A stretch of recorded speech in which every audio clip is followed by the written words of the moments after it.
Ito po yung lugar ng Calle 11 kung tawagin.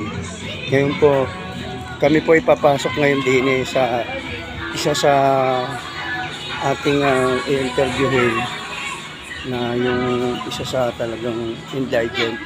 Ayun na po na schedule nung nag-automatic nung kaltas dun sa Gcash ko. Ito Po Maray. Ito po siya, si Ate Tina. Ate Tina, magandang hapon po sa inyo. Kami po ay naghahanap po ng dito sa release kasi sana mangyari kasi pumunta ang media para sa sugod bahay ng Itbulaga. Kaya itong release na to ang isa sa ginawa ni Kapitan na mapuntahan para matulungan itong lugar ninyo na kami naman ay nagpahanap din si Kapitan ng talagang matutulungan ng ng show na to ng Itbulaga sa pangunguna ni Tito Vic and Joey. Ngayon may tumulong sa ating media sa pangalan ni Ronnie Ramos ng WAR Abante. Kaya isa kayo sa nakita namin na nagsisikap na tuloy-tuloy ang inyong paghahanap buhay dahil kahit sa ganyang edad ninyo. Kaya isa kayo sa i-recommenda namin na matulungan ng Itbulaga. Ano po? Ano naman po ang masasabi ninyo? Kayo? Na kayo ay sa ganito ay nilalap. Okay, sige po. Sa kinaukulan po ngayon, ito po si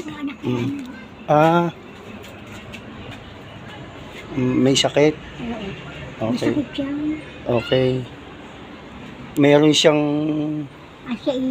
nagkameron ng grade 3, nagkameron siya ng meningitis, yung convulsion. Oo, lagi siya nilalagnat. So yun po yung nagiging dahilan kung bakit kayo sa ganyang edad ay dire-diretso pa rin ang inyong paghahanap buhay para nang sa ganun ay maka-move on kayo, mabigyan nyo sa pagkain, sa gamot at sa ano pa mang bagay na pangangailangan ninyo Ay, ako kagagaling na sa sakot. Ang inyong naman mga anak may trabaho naman ang iba. Kay Consalete, kay Consalete Junior. Okay. Kasama lang yan. Okay, sige po. Yun lang naman po Titina, kasi isa kayo sa siyempre kami nandito rin sa barangay, nakikita naman namin yung patawid-tawid kayo sa kalsada. Hila-hila nyo yung inyong ngayon, nakasalubong pa nga namin kayo at magdadala kayo ng santol para lang may kitain kahit papano konti, mairaos lang ang inyong pang-araw-araw na buhay. Po. At pasalamat tayo kay Kapitan Dennis Paloy at kayo ang napupusuan talaga at nakikita kayo na ganyan. Pero i-recommenda namin kayo na mabigyan kayo ng pagkakataon ng sugod bahay ng Itbulaga. Sa pamamagitan ni Sir Ronnie Ramos na taga-media na taga rito din siya sa atin. Taga rito lang din sa San Rafael. Natutulong sa atin. Ay, okay lang po yan. Maganda nga yan. Okay lang po yan. So, ito yung lugar na kanilang tinitirahan. Ito po. Ayan po yan. So, ayan po siya. Talagang napakasipag naman. Okay, sige po. Thank you po ng marami.